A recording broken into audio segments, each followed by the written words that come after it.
I've given us a nicer background. How about that? There we go. There we go. Ladies and gentlemen, welcome to a brand new podcast. I'm here, Carl Maloney, for another week of music and entertainment. And I told you we were going to have more comedians on the podcast. Last week, we had Scott Bennett, an amazing headliner. And this week, we've got Simon Brodkin. Hi, mate. How you doing? You all right? I'm good, fella. I always like the North. I'm going to sound patronising as anything here, mate. But that northern accent, it's nice. I love my whole of my dad's side's from Manchester. Oh, okay. And there's just something nice and welcoming. Yes. And it's a nicer vibe. What can I say? I hope that doesn't come across as the wrong way. As a Londoner going, isn't it sweet? It's a nice vibe. It's a nice bounce. It's there's too much fuck you with the whole London vibe. So and it is a cliche, but boy, I was in. I can't remember where I was on tour, and I went into this nice little cafe place and ordered a large tea, some peppermint thing. That's what. And is this up north or down south? This is up north. And the guy said to me, I said, can I have extra large? He goes, you know what? We overcharge for the extra large. I'm going to give you for a small. And I'm just like, oh my God, are you reading out the Northern stereotype book here? It's like, they would spit on you in London if you asked for a little discount. I think it's overpriced anyway. So look, nice to be here, man. Nice to have you, Simon. Thanks for joining us. And you're a troublemaker on tour, comedian on tour at the minute. A lot of dates there. We'll come to the tour in a bit, but I just want to get to know you a little bit first, if that's all right with you, pal. Yeah, it sounds a bit creepy, but absolutely. Does it? No.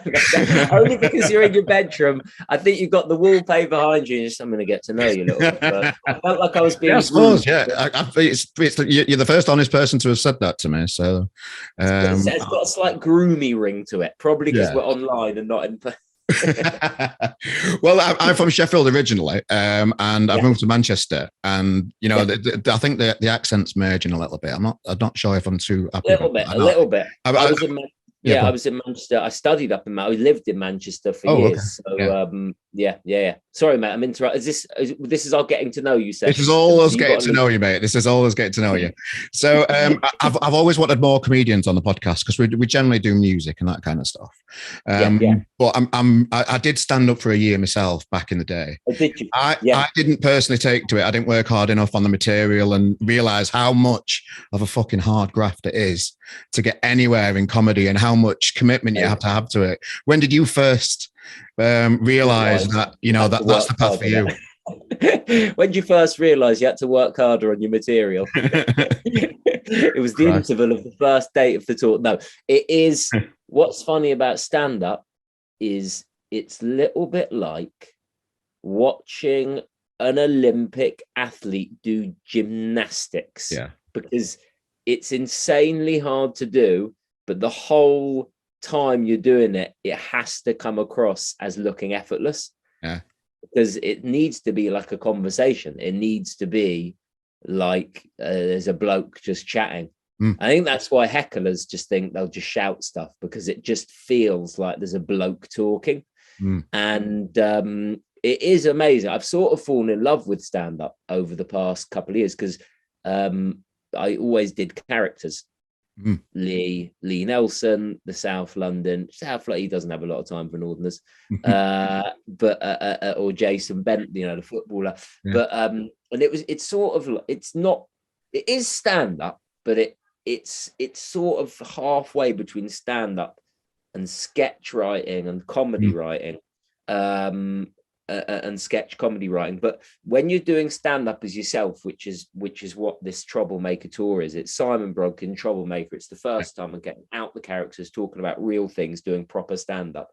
It is like a different skill. It is like and the essence has to be, and I wanted it to be truthful. I thought there's no point in me saying lines that I could have said as Lee, or because what's the point in doing it? Yeah. And so stand-up, I have the respect that I've got for stand-up comedy has just, as I've realized, exactly as you said, the work, the effort, the chiseling, every joke's like this little, little figurine that you're chipping away at and making it perfect. And just when you got it, suddenly the arm falls off and you got, and it's constantly. And it's amazing. It's rewarding. It's incredible. It's an amazing art form. I can say that we're on a music magazine, right? It is amazing, and it does need to look effortless, because if you look like you're trying, that's not what it's about. And obviously you get the odd stand-up, it really like looks like them, but I think at its best it just feels like a bloke, a woman, a whoever being funny as themselves, and that takes a lot of work to get there. Well, we had Tom Binns on the podcast. He found it, because he does characters, Ivan Brackleby and all that kind of stuff. Brilliant. And he found it a little, well, he mentioned that he found it quite hard to get the admiration over his peers, because he was doing characters at the start, going straight and just doing it on stage without the characters and just doing it as your own name. How did you find the transition yourself personally with that? The key is to never look for admiration from your peers. That's not just comedy, is it? That's in everything. Number one mistake is looking. You want jealousy, is what you want. No, right. I know what he means. I know what he means, because it's sort of, some people see when you do characters on stage, as in football, if someone grabs the ball and runs with it and throws it into the net, like it's sort of cheating, like it's not proper. And I get what they mean. I don't feel that. Of course I don't feel that. And I think what Tom does is absolutely brilliant. But it is totally different, because first of all, there's just all this muscle memory of like everything, how you stand, how you hold the microphone, your very first interaction that's been set over years and years and years. That's why it takes a long time to be a good stand-up. But of course, all that work early on, the first time I stood on stage was in character. So all that getting used to stuff, all my being, it's like playing with your right foot your whole career, and then suddenly going, well, I'm going to try with the left now. That is still football, but I've got a lot of football analogies. But it is. I'm allowed to now as a City fan. We can get into that more if you want. But it's the same sport, but it is such a different discipline, and that's been the learning curve that I've been on. So do you prefer doing the characters on stage or your own personal stuff? So the character stuff is more immediate, because the second you step on stage, you've got the whole, it's like as Lee, I'll be, all right, how are you, bunch of legends? And you're away and everyone knows. And it's a shortcut, because you've got the shorts, you've got the cap. So everything is there.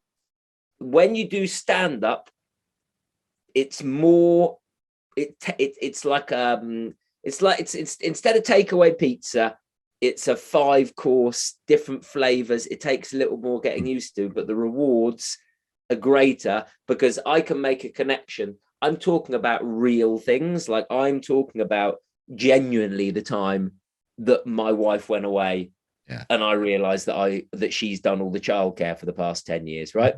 You know, I'm genuinely talking about, you know, what happened after the Donald Trump stunt and the hate that came my way from the KKK. I'm genuinely talking about my fears about that as a Jew. I'm genuinely talking about me and my mates are so useless. We never talk to each other about anything meaningful. The only thing I know about them is their answer to hundreds of would you rather questions. So there's a connection that you can get, which is becomes more than just entertainment. You're sort of properly getting a bond with that person on stage, and I think it can be richer experience because of that. So what were you like at school growing up? You've been named as this world-class prankster in the past and stuff like that, with all the things that you've done with Trump. And my personal favorite was a Sepp Blatter one.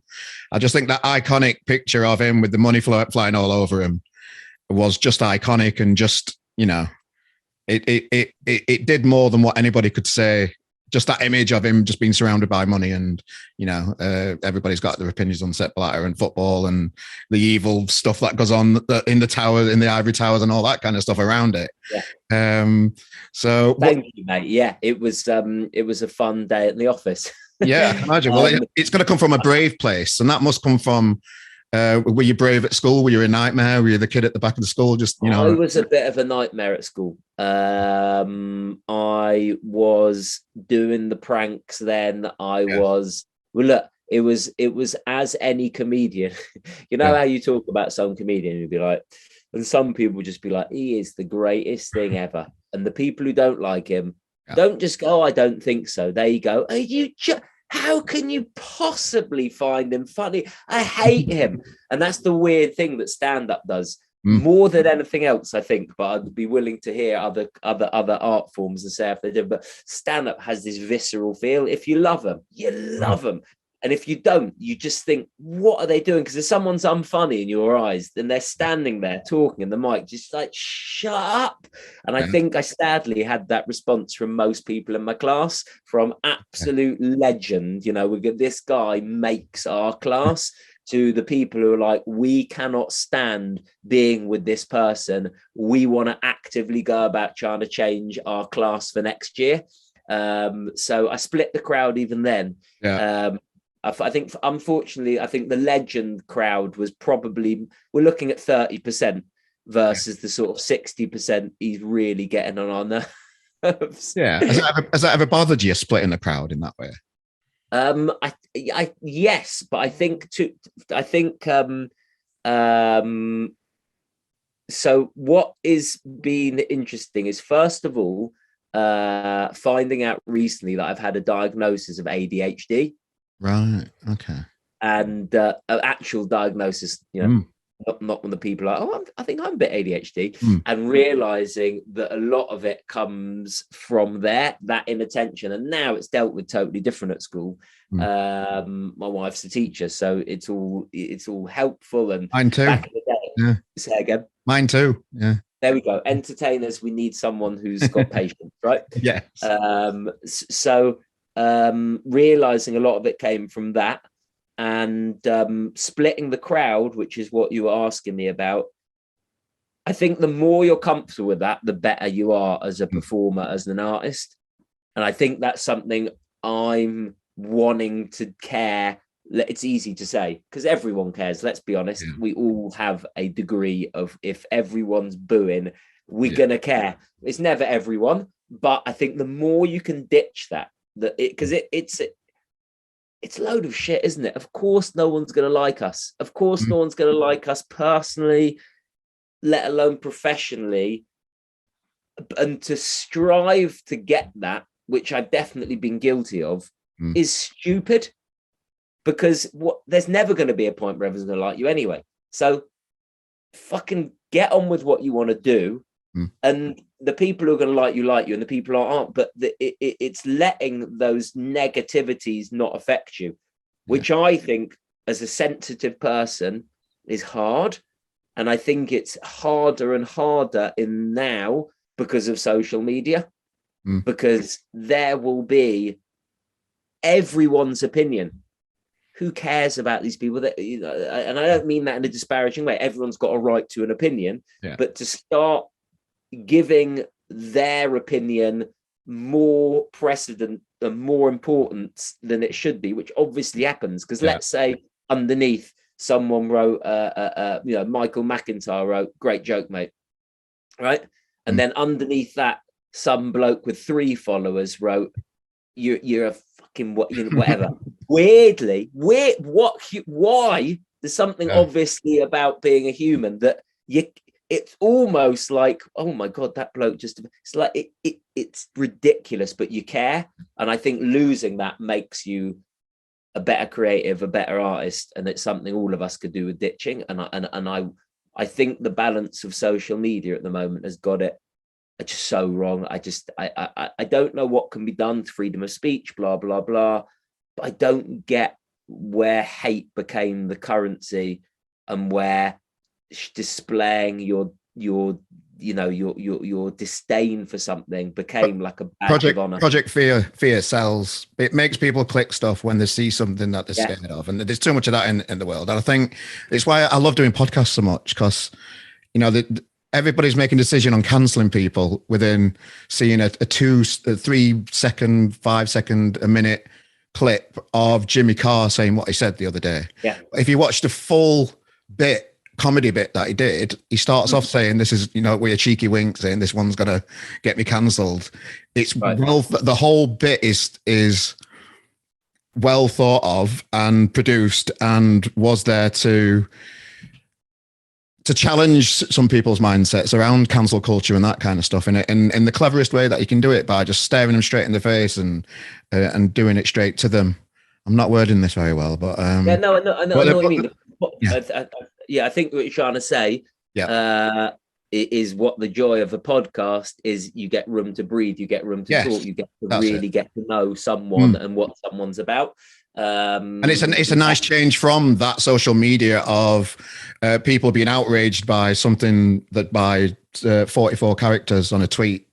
Yes. When who gives a shit? And why should you give a shit? And Project Fear is feeding into the media, and the conservatives want us to tighten us belts when they're going out spending loads of money, all that kind of stuff, and it's all hypocritical, and it's all a mess. The online business. It used to be really credible people that had a voice. Now everybody has, and everybody thinks that they've got their own opinion and they're entitled to it, which they are, but they're not entitled to name their opinions facts, which a lot of people are guilty of. And that's my little rant over. No, it's a good. You've been a good guest on the show. Thank you for coming, mate. I'll shut up. No, not at all. It's interesting. It should be a conversation. That's the point of what you're just talking about with the podcast. And I agree with you. And I think what's weird is how hatred of something has become the currency that people want to share, and how I think this guy's a piece of shit is something that people are really proud to say, and other people go, I think he's a piece of shit as well. It's just it's very odd, and it's a cliche to say, but people don't do that in real life. No. People don't. I mean, it would be funny if they did. If it came up to you, wank it in the street, it would be entertaining. I mean, you couldn't walk, but honestly, anyone who recognizes me, well, I don't bloody know, because obviously I don't see the people who I don't let me know, but there is a warmth, there is a even if I'm sure probably people don't necessarily love it, but there is that just, it's the opposite on socials. So how tough did you self quality? How did you? So the new stand-up tour that you're doing now, how tough were you on yourself with the quality of it and being editing and that kind of stuff, and the process of writing? What was the process like for you? Is it an hour set? It's usually an hour when you do a show. What kind of? I haven't got a support act, so budget cutbacks.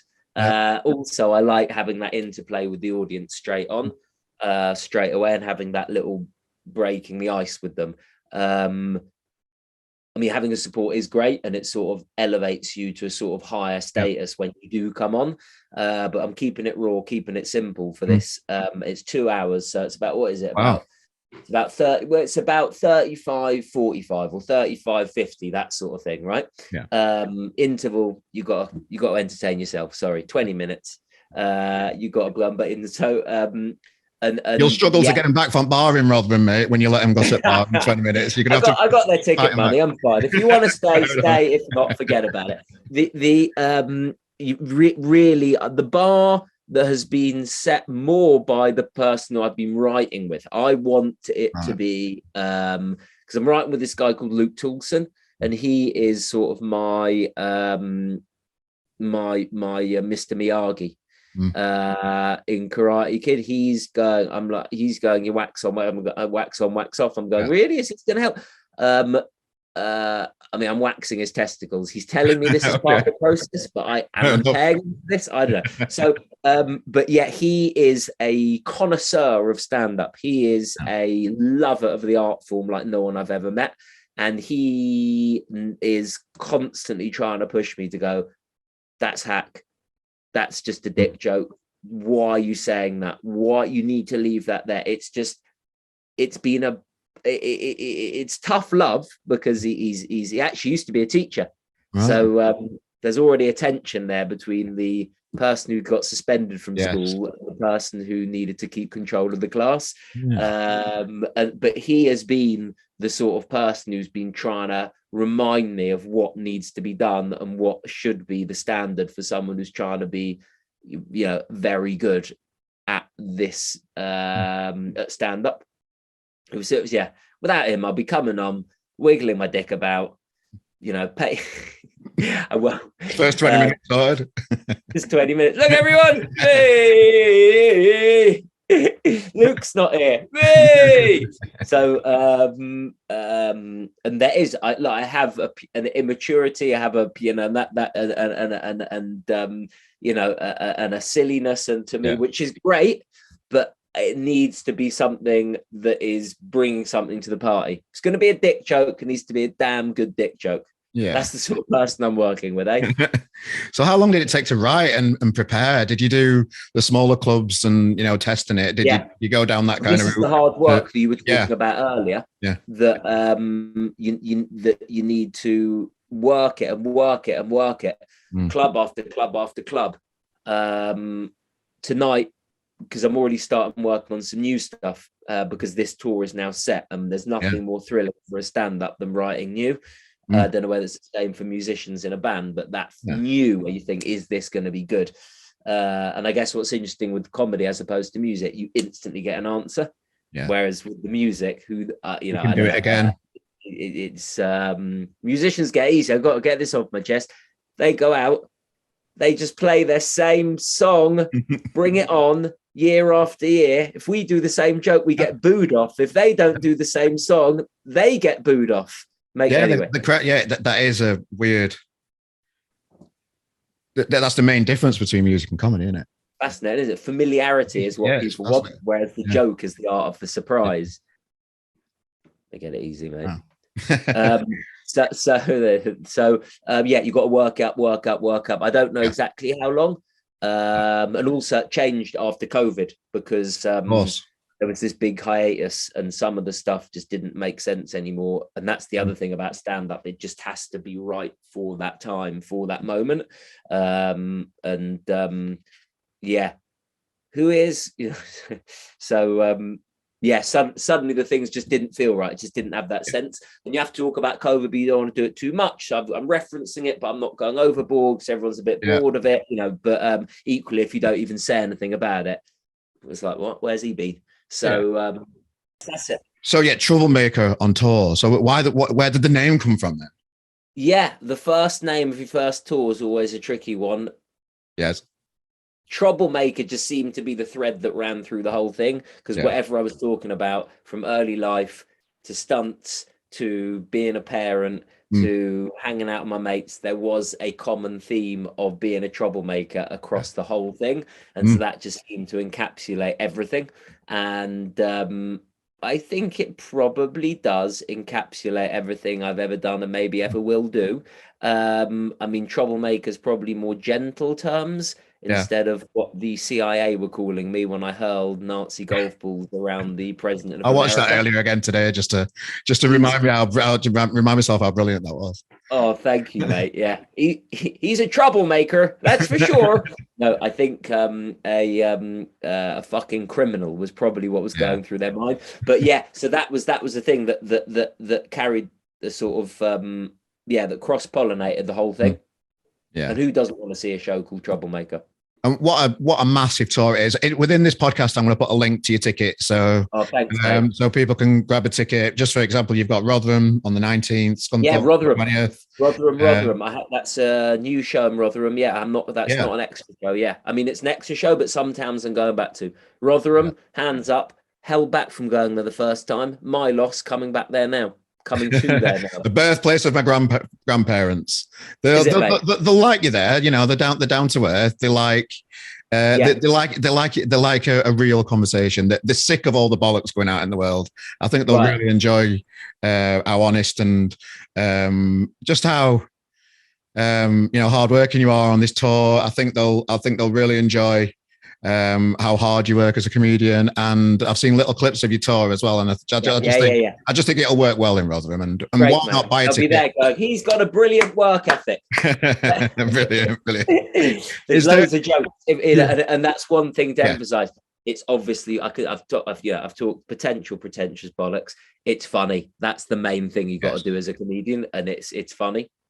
And there's been a comedy was hit so hard during the pandemic, and one of the hardest hit industries. I think there was no canaries down the mine telling people and sticking it up to the powers that be and telling and reminding us that life doesn't have to be the way that we see on social media. There's a real energy about comedians that are coming back now after COVID that are just really cool, thriving at the minute. I love it. Yeah, we eat out to help out. We should have a giggle. Have a giggle to help out is what should have been happening. But it is mad. It was shut down.